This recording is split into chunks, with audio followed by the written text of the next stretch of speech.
Hermanos, Dios los bendiga a todos en el nombre del Señor Jesucristo.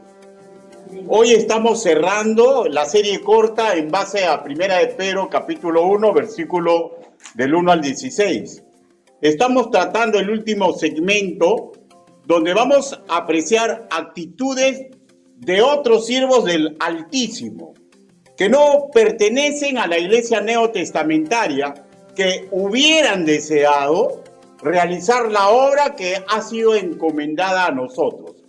El Altísimo les negó esa distinción, no porque nosotros, sus santos, que nos aglutinamos en la iglesia, seamos superiores, ni porque seamos de una raza diferente, ni ningún tenor que haga inflar nuestro ego. Por lo contrario, comparándonos con ellos, nos debería llevar a la humildad, porque cuando revisamos sus actos de servidumbre, nos sirven para valorarlas, hermanos míos, como un aliciente para mejorar nosotros, para imitar sus virtudes de comportamiento, sus virtudes de compromiso.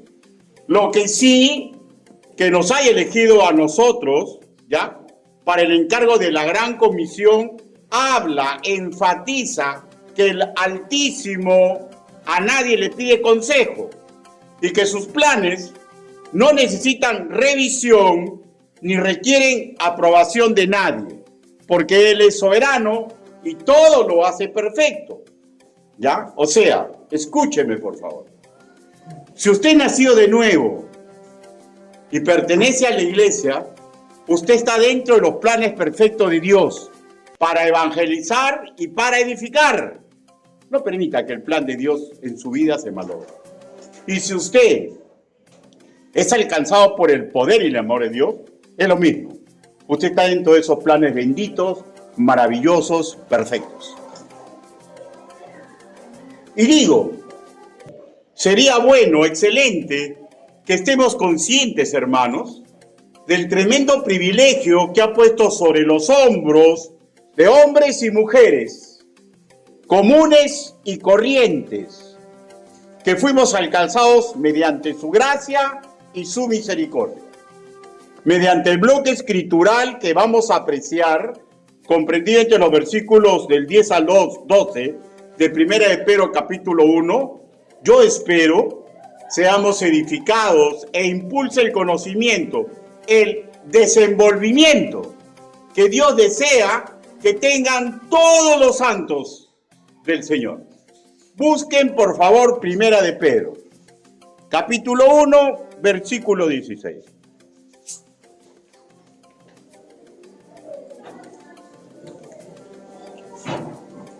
Primera de Pedro, capítulo 1, versículo 16.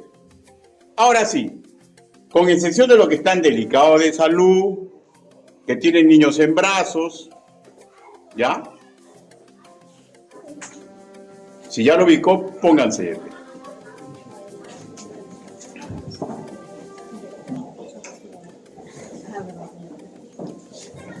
Lo voy a leer una vez y después le voy a pedir que todos a mi ritmo, a mi voz, lo lean, ¿ya?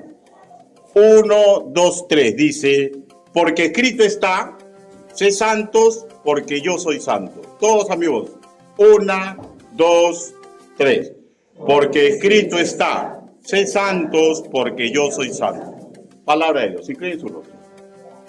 Bendito Padre Celestial, gracias Señor por toda su escritura, porque mediante ella, Señor, usted nos revela su plan perfecto para nosotros. Ayúdenos, Padre, para que comprendamos, Señor, que si usted nos alcanzó con su amor y su misericordia, Señor, nosotros estamos dentro de esos planes perfectos, de la más grande, perfecta, amorosa y sacrificada aventura que ha tenido la humanidad desde que fue creada. Ayúdenos, Padre, para desentrañar sus secretos, Señor, y para desentrañar los secretos para los sabios del mundo, Señor. Para nosotros, Señor, su sabiduría puesta a nuestra disposición. Así le pedimos, así le suplicamos, en el nombre bendito del Señor Jesucristo. Amén. Ahora, esta solicitud, hermanos, es factible, pues Él nos ayuda en todo nivel para llegar a hacerlo, ¿no? Ahora, vuelvo a repetir, no es nada imposible, ¿ya? Que nosotros seamos santos como Él es santo, pero tampoco, hermanos, perdamos ni por un momento la perspectiva correcta, ¿ya? ¿Cuál es la perspectiva correcta? Que es imposible imitarlo en todo tiempo, en todo lugar, por nuestras limitaciones y naturaleza pecaminosa. Y eso nos debe dar a nosotros, hermanos, contentamiento, paz en el corazón y comprender que Él se gloria en nuestra debilidad. ¿Ya? Segunda de Corintios capítulo 11, versículos del 9 al 10. Ya hemos repetido por 4 veces consecutivas, Primera de Pedro capítulo 1, versículo 16, ¿no es cierto? De donde hemos deducido una de las 4 actitudes prácticas que pide el apóstol Pedro que practiquen los santos del Señor, ¿no? En esta, sé santo porque yo soy santo, que hagamos un sano intento de ponernos en las sandalias de Jesús de Nazaret y vamos a rememorar, a recordar las otras 3. La segunda sería, se nos pide que seamos sobrios, que implica que no nos dejemos engañar como engañas a un alcohólico, ¿no es cierto? A una persona que no es sobria, ¿no? Y que no nos engañen ni nuestros sentimientos, ni la cultura del mundo. Tercero, se nos pide que seamos obedientes en este patrón, específicamente, que no regresemos a las inmoralidades en que vivíamos cuando aún no conocíamos la doctrina de Cristo.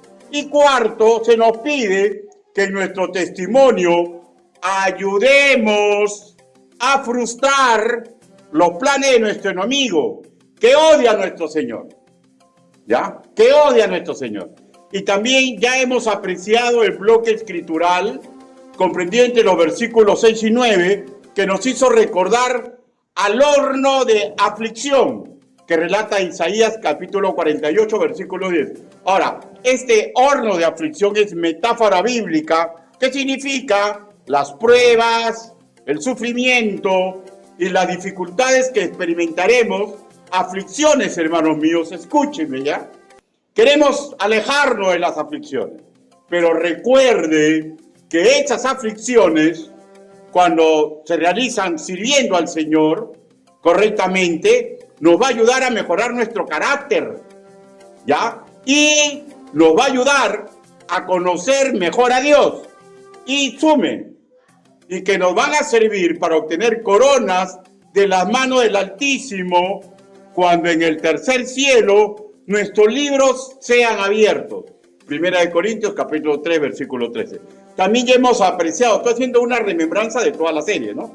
También hemos apreciado el bloque escritural comprendido entre los versículos 2, el versículo 6 en su primera parte, donde se nos revela todo lo que Él ha hecho por nosotros, lo que en estos precisos momentos está haciendo y lo que hará por toda la eternidad, que debería ser todos estos hechos prodigiosos que Él hace a nuestro favor, debería ser aliciente suficiente para que un santo del Señor mejore como su obrero. ¿Ya? Y dijimos, qué maravilloso es cuando nosotros, los hijos del Altísimo, aquilatamos los beneficios insuperables que por gracia nos ha otorgado y agradecidamente intentamos imitar el ministerio terrenal del Señor Jesucristo. Remembranza. Ahora sí, entremos a estudiar el versículo 10 al 12, donde vamos a apreciar algunas situaciones en que están inmiscuidos los profetas del Antiguo Testamento y los ángeles del Señor, que, escúcheme ya, ellos hubieran deseado con todas las ansias de su corazón, ya, hacer el privilegio que a nosotros nos ha dado, que muchas veces nosotros lo menospreciamos, ¿y saben por qué a veces lo menospreciamos? Por nuestro engañoso corazón, ¿Y saben por qué? Por los cantos de sirena del mundo. Y al revisar estas situaciones en las cuales ellos se vieron involucrados, y los ángeles aún, nos debería servir para mejorar nuestra actitud, para prepararnos para servir al Altísimo, servir a nuestros prójimos y, lógicamente, porque esto es muy fundamental, dignificar nuestro paso por este mundo. Porque qué triste es pasar por este mundo y haber despreciado la visión de Dios para nuestra vida. Triste y lamentable haber pasado por este mundo y haber despreciado la visión de Cristo para nuestra vida. Yo deseo que eso no le pase a nadie que Dios ponga bajo mi cátedra. Es mi deseo. Primer punto. Valoremos un pasado del cual es imposible dudar. Valoremos un pasado del cual es imposible dudar. Versículo 10. Dice la palabra de nuestro Señor. Los profetas que profetizaron, redundante, ¿no? Al parecer, ¿no? Los profetas que profetizaron de la gracia destinada a vosotros, o sea, a nosotros los creyentes, inquirieron y diligentemente indagaron acerca de esta salvación. Ya no lea, permítame que haga la interpretación. Permítame afirmar una verdad que debemos acostumbrar a paliar mediante nuestro acercamiento a las Escrituras. Escúcheme, ¿ya? Solemos tener muchas dudas. Y voy a aclarar, ¿ya? El dudar es parte del proceso de razonar de los seres humanos. Y esto no es en sí el problema, ¿ya? El problema es cuando por esas dudas regresamos a nuestro pasado y nos comportamos a nivel incrédulo, ¿ya? Ese es el problema, sin confiar en Dios. Y Jesús se expresó así: Tomás, no seas incrédulo, sino creyente. Juan capítulo 20, versículo 25. Los profetas del Antiguo Testamento, que les fue revelado parte de la pasión y la obra de Cristo, hermanos, no se quedaron solo esperando la próxima revelación. El versículo 10 en su segunda parte dice: inquirieron y diligentemente indagaron acerca de esta salvación. O sea, como es claro, no se conformaron y esperaron: hoy voy a ver cuándo el Señor me hace más revelaciones. Ellos no se quedaron así, hermanos míos, ¿ya? Ellos no se quedaron así. En nuestra Reina Valera 1960 dice que inquirieron e indagaron en forma diligente, pero indagaron situaciones anexas a las revelaciones que recibieron sobre la salvación de gracia y de la venida del Mesías, que en aquel entonces aún no acontecía. En el griego koiné, el vocablo que corresponde a inquirir es la palabra exeteo, que implica que investigaron, procuraron ver a profundidad ese asunto, demandaron después respuestas, pero a las mismas escrituras, ¿ya? Demandaron respuestas a las mismas escrituras para apreciar mejor las señales, pero con un sentimiento de adoradores del Altísimo. O sea, dicho de otra forma, indagaron con sumo respeto,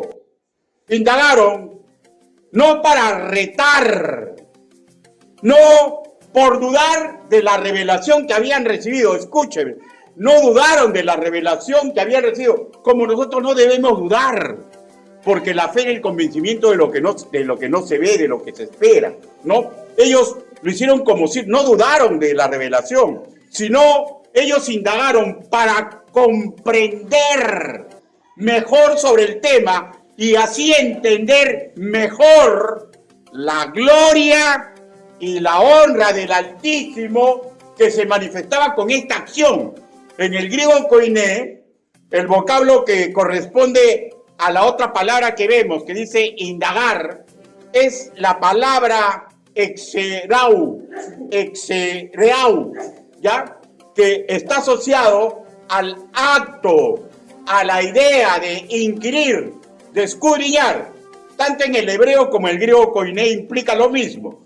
Investigar, examinar, indagar con profundidad. Escudriñar, hermanos míos, implica un estudio minucioso y detallado, no solamente una lectura superficial. Indagar e inquirir son sinónimos absolutos desde la perspectiva que se está buscando respuestas. Y ya sabemos, si un asunto y o término y o sinónimo aparece demasiado seguido, ya en un versículo o en dos versículos, no es un estilo redundante que implicaría, ya, según el concepto del castellano, que hay un defecto del expositor bíblico en la redacción. No es eso, sino es un recurso para intentar tachonar en nuestra mente que estamos ante un asunto sumamente importante. ¿Ya? Ahora, todos sabemos, espero que todos sepan, ¿no?, que un serio estudiante bíblico, y los profetas lo fueron, no va a las escrituras, ¿ya? No va a las escrituras para buscar novedades, va con talante de adorador en espíritu y en verdad.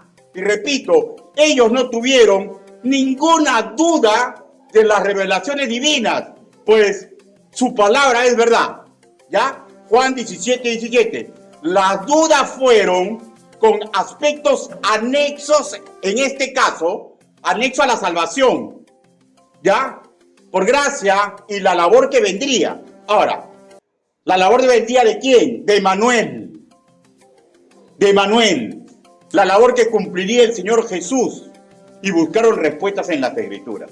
Hay en el Antiguo Testamento más de 300 profecías sobre Jesús el Cristo y su obra redentora, tan claras, tan exactas, escritas más atrás de 400 años de antigüedad del silencio profético, ya, o sea, antes que se inicie el Nuevo Testamento, que un adorador en espíritu y en verdad, o digamos, un santo del Señor, a un santo del Señor, le debía dar una convicción clara, suprema, absoluta, superarchitranquilizadora, que no hay ningún margen de duda de que las Escrituras, hermanos, es un manual de hechura divina. Y al ser hechura divina, son útiles y perfectas, según de Timoteo capítulo 3, versículos 16 y 17, en un nivel imposible de lograr por otro escrito humano, por más bien intencionado que sea, o erudito. Ahora, voy a dar ejemplos, ¿ya? O sea, yo digo, pues, pero ¿cómo es posible que no crean? Yo digo, ¿no? ¿Cómo es posible que las personas que no están en Cristo no crean? Y yo digo, ¿cómo es posible que mis hermanos y yo mismo a veces me comporte como incrédulo? Pues es tan fuerte esta revelación que a veces, o sea, yo pienso, ¿no? Pienso algo así, ¿no? Los ángeles se deben admirar de nosotros cuando nos comportamos como incrédulos. Y después ellos dirán así, ¿no? ¿Cómo es posible que no crean? Miren, hermano, más atrás de 400 años, esto es imposible para la tecnología y para el ser humano. Más atrás de 400 años, se habló exactamente de su nacimiento en Belén. Miqueas capítulo 5, versículo 2, que su madre sería virgen. Isaías capítulo 7, versículo 14, que sería descendiente de David. Isaías capítulo 11, versículo del 1 al 9, sobre su realidad y capacidad ministerial, que sería admirable en todo sentido. Todos lo reconocían, judíos, romanos, griegos, todos lo reconocían, admirable en todo sentido, que fue consejero insuperable, que fue príncipe de paz. Isaías capítulo 9, versículo 6, que enseñaría por parábola. Salmos capítulo 78, versículo 10. Hermano, estos son datos que tienen que hacernos bien a suma claridad que estamos ante Dios, que la obra que ha puesto en nuestros hombros es una obra de Dios. ¿Por qué no creemos? ¿Por qué no vamos detrás de otros rumbos? ¿Por qué, hermano mío? Se señaló cientos de años antes su entrada triunfal a Jerusalén sobre un pollino. Incluso lo que dirían a su paso. Zacarías capítulo 9, versículo 9. Pregunto, con estas pruebas que es algo imposible, repito, para la tecnología, imposible para cualquier ser humano, ¿cómo es posible que aún haya dudas en nosotros, los santos del Señor, que servimos a un ser perfecto, que es nuestro Padre, que quiere lo mejor para nosotros? Hermano, cualquier mandato de la Biblia que nos duela es lo mejor para nosotros. Porque Dios es perfecto. Es el único Padre que no va a cometer errores en cuidar a sus hijos. ¿Cómo no creer? Ahora, hago la pregunta, pero en negativo, ¿ya? ¿Cómo podemos creer que no cumplir groseramente los métodos y los mandatos bíblicos no nos van a traer consecuencias nefastas para nuestra vida? ¿Por qué somos tan incrédulos? ¿Usted como padre dejaría que su hijo haga lo que quiere hacer y malogre el plan para su vida? ¿Usted dejaría que su hijo meta la mano a un enchufe? ¿Usted dejaría que su hijo coma veneno? ¿Usted lo dejaría? Entonces, ¿cómo podemos dudar que Dios nos va a castigar? ¿Cómo podemos dudar que Dios nos va a castigar? ¿Cómo podemos dudar que Dios nos va a quitar regalos? ¿Cómo vamos a estar pidiendo y pidiendo cosas sabiendo que a Dios orando y con el mazo dando? Es que es tan difícil comprender que muchas veces las cosas en las cuales nosotros estamos contentos y gloriándonos no están viniendo de Dios, sino están viniendo de su enemigo. ¿Es tan difícil comprender esto? Nuestro camino no es fácil, ¿ya? Pero por favor, confiemos en el Señor. Yo no les puedo prometer, porque Dios no lo promete, que vamos a tener menos estrés, ¿ya? No les puedo prometer, porque Dios no lo promete, ¿ya? Que vamos a tener una mejor situación económica. No le puedo prometer a nadie que su pareja va a cambiar. No le puedo prometer a nadie que va a tener dinero para atarrajear su casa. No le puedo prometer que va a sanar de su enfermedad. Pero sí puedo ser eco de lo que Dios promete. Porque yo creo lo que le promete. ¿Por qué creo? No solamente porque es escritural, porque lo he vivido. Porque lo he vivido.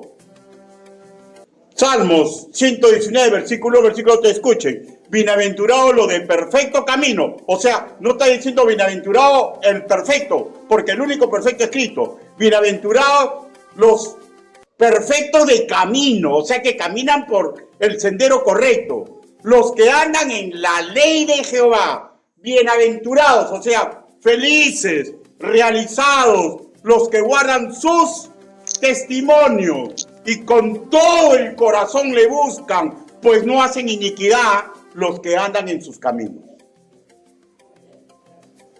Yo sí puedo prometerles esto, porque lo he vivido, en lo positivo y en lo negativo. Yo lo he vivido. Cuando me he alejado de los caminos del Señor, yo he vivido esto en negativo. Y cuando estoy con mi Señor, lo vivo en positivo. No dude, no rete a Dios. Busque Mateo, lo que también les puedo prometer. A veces la promesa del Señor no la queremos, porque no son tan bonitas para nuestra carne. Mateo capítulo 5, o sea, bienaventurados, felices y realizados. Yo les puedo prometer esto, pero bajo lo que el Señor dice. Mateo capítulo 5.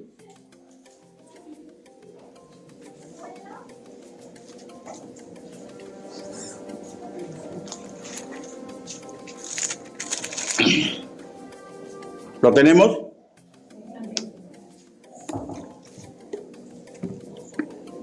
Y abriendo su boca les enseñaba. Yo puedo prometerlo porque Jesús lo prometió, pues, ¿no? Y abriendo su boca les enseñaba diciendo: bienaventurados los pobres de espíritu, porque de ellos es el reino de los cielos. Bienaventurados los que lloran, porque ellos recibirán consolación. Bienaventurados los mansos, porque ellos recibirán la tierra por heredad. Bienaventurados los que tienen hambre y sed de justicia, porque ellos serán saciados. Bienaventurados los misericordiosos, porque ellos alcanzarán misericordia. Bienaventurados los de limpio corazón, porque ellos verán a Dios. Bienaventurados los pacificadores, porque ellos serán llamados hijos de Dios.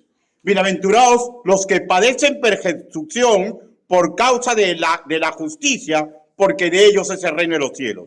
Bienaventurados sois cuando por mi causa os vituperen y os persigan, y digan toda clase de mal contra vosotros, mintiendo.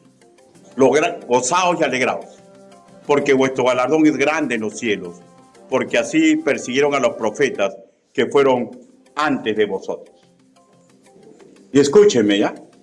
Los profetas que fueron perseguidos ansiaban hacer el papel que hicieron, ¿ya? Estos cristianos que fueron arrojados a los leones en Roma. Ellos deseaban estar en la hora que es para nosotros, hermanos míos, porque ellos comprendían que la bienaventura, la realización personal para un cristiano, la felicidad, la dicha, no tiene nada que ver con las ventajas materiales del mundo. ¿Esto qué implica? ¿Que somos conformistas? No estoy diciendo eso. Estoy diciendo que no nos confundamos, que aprendamos a ser equidistantes, que no dejemos a Dios en último lugar. Qué bien nos haría asimilar, parafraseando Hechos capítulo 20, versículo 35, ¿no? Que más bienaventurado es dar nuestra vida que recibir lo que anhela nuestro engañoso corazón. Porque hay veces lo que nuestro engañoso corazón anhela, Dios no nos lo va a dar. O de repente lo quiere dar, pero no en el tiempo que nosotros queremos que caiga. Y ahí es cuando comenzamos a coquetear con el mundo. No dudemos, hermanos míos, de este pasado prodigioso que nos da seguridad que no solamente Dios existe, sino que sus planes perfectos ya son para nosotros. Y tal como expresó el teólogo indio Paul Gordon Hibbert, ya en la presencia del Señor del año 2007, opinando así sobre la primera carta del apóstol Pablo, ¿ya? Él observó que el apóstol buscaba animar a los lectores afligidos, demostrando y comprendiendo la grandeza de la salvación por la cual estaban siendo afligidos. Hermanos, yo tuve planes muy hermosos seculares, pero cuando me metí en el Evangelio, me di cuenta que la mayoría de ellos no se van a cumplir. ¿Y saben qué? No me arrepiento, porque yo sé que me espera un galardón glorioso.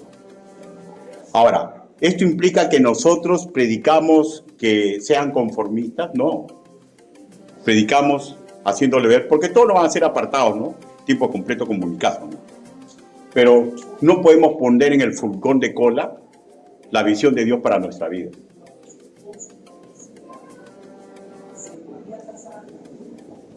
Lo que sí se puede prometer es lo que Dios promete. ¿Qué es lo que promete Dios a sus hijos que comprendan su plan y lo pongan en obra? Coronas para quien haga moral y piamente. Isaías capítulo 32, versículo 2 al 3. Una sensación de paso cegada cuando nos calcemos las sandalias de nuestro Señor Jesús. Salmos capítulo 119, versículo 133. Y sí, les puedo prometer, ya, porque Dios lo promete, una alegría sosegada, satisfacción estabilizadora y paz en el corazón en medio y luego de nuestro esfuerzo por ayudar a otros. Hermano, no hay cosa más estabilizadora del espíritu humano que dejar de ganar por ayudar. ¿Y saben por qué? Porque más bienaventurado es dar que recibir. Ahora, no lo planteé solamente en lo económico, ¿ya? Plantéelo hasta en su salud. Yo recuerdo mucho cuando era joven, porque ya estoy vegetal, pues, ¿no? Yo recuerdo cuando era joven y veía ancianitas que iban a la iglesia, ¿ya? Y yo le decía, hermanita, pues usted está enfermita. No, yo quiero venir con mi Señor. A mí, yo me acuerdo que salíamos en Puente Piedra, salíamos a predicar. Y había una ancianita, Teófila se llamaba. Decía, pastor, yo voy con usted, pero Teófila, vas a poder, para mi Señor lo mejor. Hermano, y con esa ancianita subía a cerros.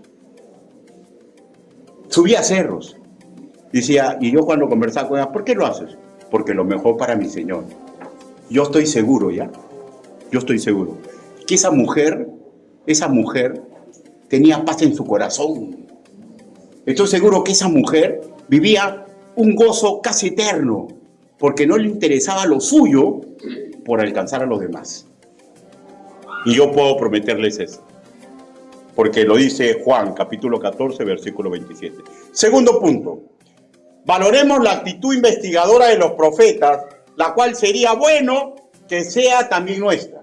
Versículo 11, segunda de Pedro. Primera de Pedro, capítulo 1, versículo 11. Dice, escudriñando qué persona y qué tiempo indicaba el Espíritu de Cristo que estaba en ellos, el cual anunciaba de antemano los sufrimientos de Cristo y las glorias que vendrían tras ellos. Hermanos, escúchenme por favor. ¿Usted se imagina la emoción de los profetas? Miren, ellos recibieron revelación directa de muchas situaciones, ¿ya? Pero usted sabe, ¿no? Cuando usted cuenta una respuesta, nuestro razonamiento hace que plantee más preguntas, ¿no es cierto? Es natural. No se sienta mal, ¿no? Usted no es incrédulo por hacer eso. Una respuesta, nuestro raciocinio lo transforma en preguntas, de cosas anexas. Un montón de preguntas, ¿ya? Y alguien puede decir que esté usted dudando. Usted no está dudando de una acción, sino está viendo las respuestas anexas. Y ellos buscaron aclaración de las cosas anexas a las revelaciones que se les dio. Y ellos, ¿dónde la buscaron? La Biblia dice que escudriñaron. En el griego koiné, el vocablo ereunao, ya que emparenta con eserenao, ya, indagar, que ya hemos visto en el versículo 10 que le antecede. Miren, qué emoción, ¿no? Que se les reveló sobre el Mesías. Usted sabe, yo también lo sabía, ¿no? El Mesías, el que chancaría la cabeza del gran engañador. ¡Qué emoción! Génesis, capítulo 3, versículo 15, desde ahí los israelitas sabían que él iba a venir. ¡Qué emoción que te digan ya va a venir! ¡Qué emoción, hermanos míos! Y qué penoso la revelación, ¿no? Del sufrimiento del Mesías. Por ejemplo, sobre la traición de un amigo cercano. Salmos, capítulo 41, versículo 9. Que sería entregado por 30 monedas de plata. Zacarías, capítulo 11, versículo 12, ¿no? Sobre su dignidad real, de tal forma que estuvo mudo, sin proferir improperios ante sus angustiadores. Isaías, capítulo 53, versículo 7. Y alguno de ellos, hermanos, incluso se les reveló, por ejemplo, palabras puntuales de su crucifixión. Dios mío, ¿por qué me has desamparado? Salmos, capítulo 2, versículo 1 en su primera parte. Puntualmente recibieron, qué emoción, ¿no? Pero qué técnica de emoción, ¿no? Se les reveló, ¿ya? Los sufrimientos que le iban a clavar sus manos y sus pies. Salmos, capítulo 22, versículo 16. Sufrimientos extremos que Isaías en el capítulo 53, versículo 3 lo llamó varón de dolores. Óigame, ¿cómo no creemos en la Biblia? ¿Alguien conoce algún tipo de tecnología que mucho más de 500 años te puede decir exactamente las cosas que van a suceder? ¿Cómo es posible que a veces nos comportemos como incrédulos? Y algunos profetas, hermanos, palabras y acciones casi puntuales, ¿no? Por ejemplo, de los que se burlarían de él en la cruz. Miren lo que dice Salmos, capítulo 22, versículo del 7 al 8. Todos los que me ven me encarnecen, estiran su boca, menean su cabeza diciendo, se encomendó a Jehová, líbrele él, sálvele, puesto que en él se complacía. Y casi las mismas palabras dijeron ante el Señor Jesús en la cruz. Dijeron que rifarían su ropa, Salmos capítulo 22, versículo 18, que recibiría hiel y vinagre, Salmos capítulo 69, versículo 21, sobre su resurrección, Salmos capítulo 16, versículo 10. Hermano, una emoción lacerante por lo que le harían a su Mesías, Emmanuel, y en el mundo. Una emoción de lo que harían los santos del Señor de aquella época, ¿no? Dice, las glorias que vendrían tras ellos, ¿ya? Que ellos gustosos hubieran querido hacer. Mateo, capítulo 13, versículo 17. Búsquelo, por favor. Mateo.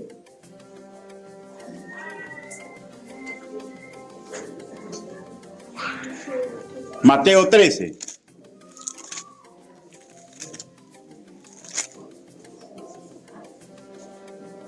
Versículo 17.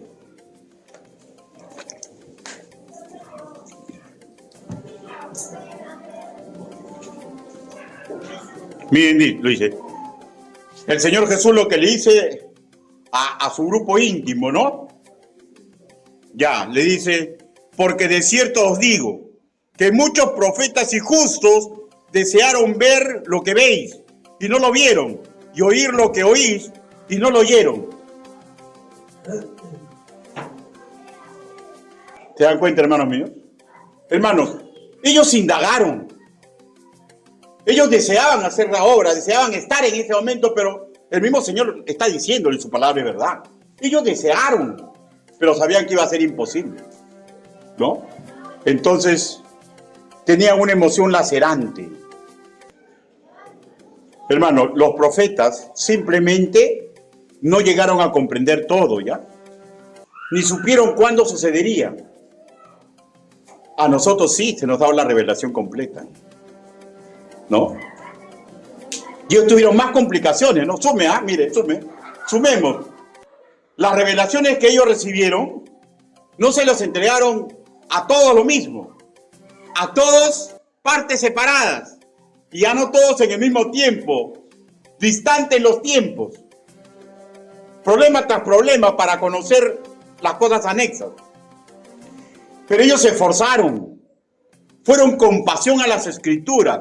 Hermano, si usted nació de nuevo, ¿ya? Usted forma parte de esa gloria que ellos desearon ver. Ellos desearon verlos a ustedes, verme a mí. ¿Saben en qué momento le hubieran gustado ver? Cuando evangelizamos, cuando sudamos por el Señor, cuando indagamos nosotros. Pregunto, ¿indaga usted sobre Dios? ¿Indaga sobre Dios? ¿O deja que alguien que ha indagado viene con pasión a escuchar lo que ha indagado otro del Señor? ¿O está esperando rápido que se acabe la hora para poder irse? ¿Tenemos esa pasión? Y le voy a decir, si usted no tiene esa pasión es bien simple, ¿ya? Usted no tiene intimidad con Dios. Porque el amor, hermano mío, el amor tiene que ser cultivado. Si usted no aprende a suspirar por la persona con la que se ha casado, ¿ya? Usted va a tener migajas de amor. Tenemos que aprender a suspirar. Tenemos que aprender a suspirar. Porque esté cerca a nosotros la palabra, o porque esté lejos, ¿no? Y suspiramos porque nos manda una carta. Pero si usted es indiferente a las cartas del Señor, ¿cómo puede tener la pasión que tenían los apóstoles? ¿Cómo podríamos tener la pasión que tuvieron los apóstoles y los profetas? Nosotros no pudimos ver lo que vieron los apóstoles, ¿no? Y todos los creyentes del siglo I después de Cristo, ¿no? No pudimos ver su gloria, sus milagros, No escuchamos el timbre de su voz. Qué maravilloso debe haber sido escuchar al Señor Jesús hablar, ¿no? No sé, o sea, me hago una idea, ¿no? Escucharlo hablar con esa sabiduría, ¿no? Estaríamos con la boca abierta, ¿no? Tanta sabiduría. ¿Cómo habrá sido el timbre de su voz, el fulgor de sus ojos? ¿Cómo habrá sido, no, hermanos míos? Dios no nos dio, no lo vimos porque no estamos nosotros, pero ¿sabe lo que el Señor dijo? Bienaventurados ustedes que sin ver han creído en mí.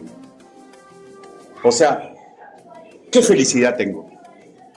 Porque Dios me dijo bienaventurado, porque yo creo. Pregunto, ¿cree usted en el Señor? ¿Lo busca con pasión? ¿Puede decirme con sinceridad que usted está enamorado de Dios? Y si no lo está, o si ha perdido el primer amor, hermano, el amor se entrena, ¿ya? El amor se entrena. El amor necesita masajes, hay veces. Cuando usted está indiferente ante su pareja, acérquese, tóquela, mírela y simplemente hágalo mecánicamente. Suspire y algo van a hacer en usted. Vuelve a acercarse, vuelve a tocarla, o vuelve a tocarlo, mire a los ojos, mire una parte que le gusta y vuelve a suspirar. Y va a ver, el amor, hermanos míos, necesita que nosotros lo cultivemos. Y de la misma forma, cultivamos el amor de Dios cuando nos acercamos a sus cartas.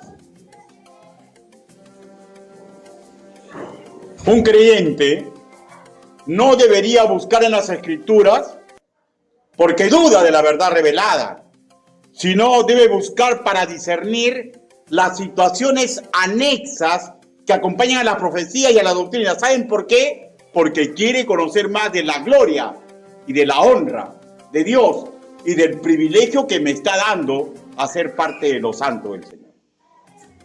Tercer punto, el privilegio de ser maestro de otros. El privilegio de ser maestro de otros. Versículo 12, primera de Pedro,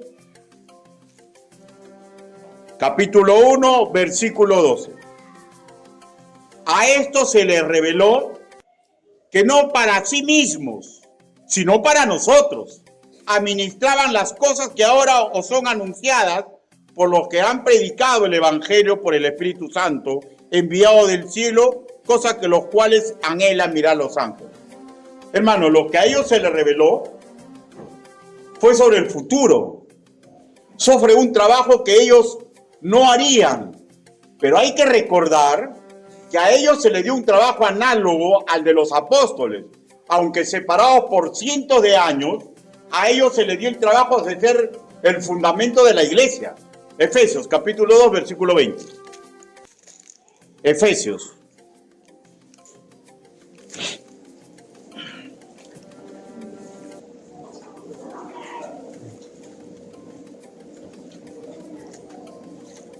Efesios, capítulo 2, versículo 20.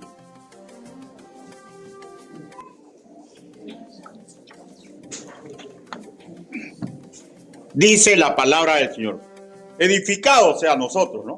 Edificados sobre el fundamento de los apóstoles y profetas, siendo la principal piedra del ángulo Jesucristo mismo. Entonces, a ellos se les dio la dignificación de ser nuestros fundamentadores. Ahora, ellos no fundamentaban lo que ellos creían. Ellos recibían el fundamento, que es la palabra de acá del mismo Dios. ¿Ya? Y eso fue lo que esas visiones fueron las que nos entregaron. Qué privilegio, ¿no? Recibir revelación, ¿ya? Recibir revelación, ¿ya? Para formar a otros. Qué privilegio ser maestros, privilegio que a ellos se le dio, de ser maestros de los que lucharían por salvar almas, de los que lucharían por edificar a los yo salvos, ¿ya? Pregunto, ¿acaso no es lo mismo con nosotros? Hermano, ¿ustedes no saben el inmenso privilegio que yo tengo al estar aquí en la cátedra de Cristo? ¿Ustedes comprenden el inmenso privilegio que tienen los maestros de la escuela dominical? ¿Ustedes comprenden el inmenso privilegio que se le da a alguien cuando le dice, ¿quiere discipular a alguien? ¿Ustedes saben el inmenso privilegio que significa que usted sea consejero de alguien? Es un inmenso privilegio, hermano, inmenso privilegio. ¡Qué maravilla! Que aquellos que se les dé ese privilegio escudriñen sobre lo ya revelado, en aquel momento lo que a ellos les revelaban, ¿ya? Para sacar asuntos anexos, para tener un mejor panorama, no agregando nada porque sería herejía, sino que investigar para enseñar, para interpretar, para dar lecciones, para enseñarle al pueblo de Dios a honrar al Altísimo, a bendecir al prójimo y que aprendan a dignificar su camino por este mundo. ¡Qué inmenso privilegio que le dieron a ellos, fundamentadores! ¿No es lo mismo usted? Cuando se le dice fundamenta a un niño, disipula a fulanito de tal, aconseja a tal por cual, y se le dice, tú no agregues nada ya. Escudriña la mejor forma de ayudar. ¿Para qué escudriñamos? Para explicarlo mejor, para aconsejar mejor, para ayudar blandiendo correctamente la palabra de verdad, para que como obreros no tengamos de qué avergonzarnos. Según de Timoteo capítulo 2, versículo 15. Leamos ahora el versículo 13 de Pedro. Pedro capítulo 2, versículo 13, dice en su segunda parte, dice, cosas de las cuales anhelan mirar los ángeles. Estos son otros siervos del Altísimo, ¿no? Que también desearían colaborar cotidianamente en labores de evangelización y edificación. Miren, a los ángeles se les dio un papel muy importante, ¿no? Ustedes saben, ellos nos cuidan. Pero solamente eso, ellos le anunciaron a los pastores, ¿no? Que vayan a ver a Jesús. Y muchos trabajos les daba a los ángeles. Pero ¿saben lo que quisieran los ángeles? El privilegio que usted tiene y que tengo yo. ¿Ya? De evangelizar, de discipular, ¿ya? Ellos quisieran tener ese privilegio. Ahora, lo interesante de todo esto, hermanos míos, que ellos no necesitan la salvación por gracia. Porque la salvación por gracia es para nosotros los humanos. O sea, la Biblia dice que ellos desean saber sobre eso. ¿Por qué? Si no les sirve. Porque usted sabe que la salvación por gracia no es para los ángeles caídos. Y tampoco la salvación por gracia es para los ángeles. La salvación por gracia no es ni para los animales. La salvación por gracia es para nosotros los humanos. Entonces, ¿por qué quieren ver? ¿Por qué quieren saber? Simple. Porque saben que viendo, escudriñando el privilegio que le han dado de cuidarnos, pueden ver conocer mejor el Señor. Y pueden conocer mejor lo inmensamente grandes, hermosos y a su vez débiles que somos los seres humanos. Ustedes saben qué maravillado estará mi ángel que me cuida cuando ve que yo reacciono bien. Y qué triste debe estar cuando ve que yo hago las cosas mal. Y se maravilla, ¿no? Como el Señor no le quita su gracia, ¿no? Y se maravilla, ¿no? Pero es tan débil. Y cómo, mira, los demonios le tienen temor. Se maravillan de ver lo que Dios puede hacer con nosotros. Y se ponen tristes cuando nosotros no aceptamos el privilegio que se nos ha dado. Pero por igual, no lo van a dejar a usted, ni me van a dejar a mí, porque tienen un mandato de cuidarnos. Imitémoslos, auscultemos más y más sobre nuestro Señor y Salvador, y a su vez, repito, aceptemos agradecidamente el privilegio que desearon los profetas, que aún desean los ángeles. Pongámosle, hermanos, pasión, sano esfuerzo.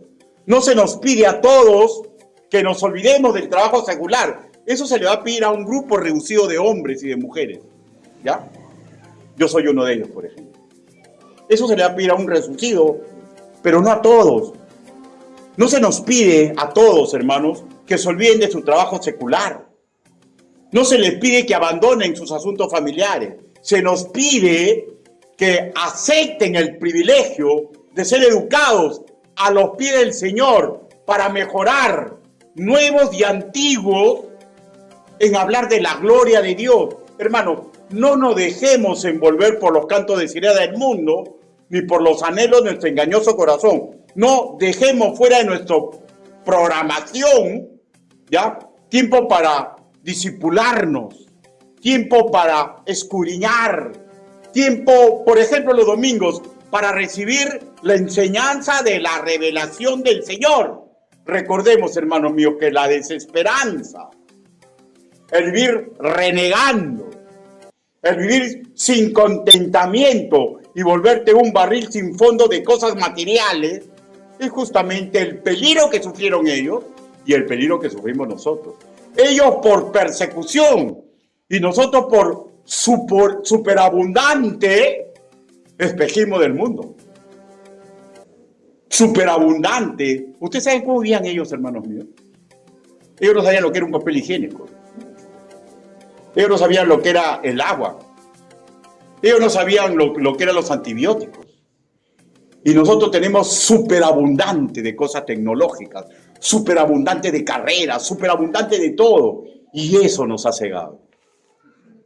Y hemos dejado de lado ver, auscultar la gloria y la honra de Dios.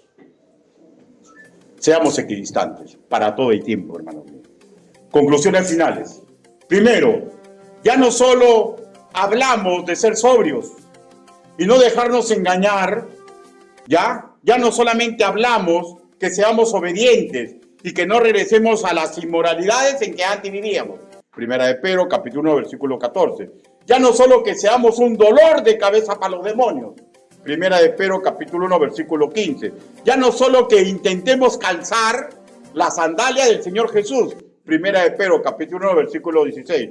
Segundo, ya no solo que aceptemos pruebas, disciplinas, ya no solo que nos divertamos sanamente. Primera de Pedro, capítulo 1, del versículo 6, su segunda parte hasta el versículo 9. Y esto último, hermanos míos, por ejemplo, es lo que más les gusta a los jóvenes, ¿no? Es lo que más les gusta a los jóvenes del Evangelio, ¿no? Divertirse sanamente.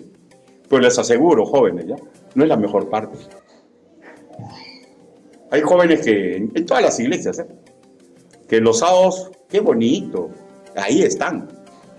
Pero no es la mejor parte. Y dejan de lado la mejor parte. Ya no solo que valoremos los regalos de gracia que el Señor nos ha dado. Primera de Pedro, capítulo 1, versículo del 1 al 6. Ahora agreguemos lo que hemos estudiado hoy. Escudriñar las Escrituras con pasión, no agregando nada, aceptando la responsabilidad de ser maestro de otros. Todo lo dicho es lo que se espera de los santos del Señor. El Altísimo, hermanos míos, nos ha dado todos los recursos para esto. No nos dejemos engañar, ni por el mundo, ni por nuestro engañoso corazón. Y reitero, aunque atribulados, no desesperemos. Aunque adoloridos, mantengamos esperanza en Él. Cuando humanamente nuestras fuerzas decaigan, recordemos la promesa a las águilas. Somos los santos del Señor, que estamos destinados a hacer cosas grandes y prodigiosas en medio de un mundo caído. Hermano, voy a terminar esta exposición diciendo dos cosas muy simples. Gloria a Dios en las alturas y paz a los hombres de buena voluntad. Inclinen su rostro. Vamos ahora.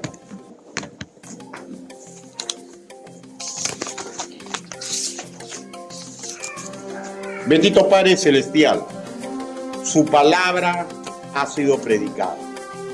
Señor, gracias porque mediante la revelación que usted le dio a los profetas, nos damos cuenta con suma claridad, Señor, que usted es Dios y no hay como usted. Ayúdenos, Señor, para comprender, para escudriñar las Escrituras con pasión, para comprender, Señor, que usted nos ha dado un trabajo maravilloso, que los profetas quisieran tenerlo, que los ángeles anhelan hacerlo. Ayúdenos, Padre, para que nosotros no desperdiciemos su legado. Ayude a toda esta congregación. Ayúdenos, Padre, por favor se lo pido. Así le suplicamos, así le pedimos, en el nombre del Señor Jesucristo.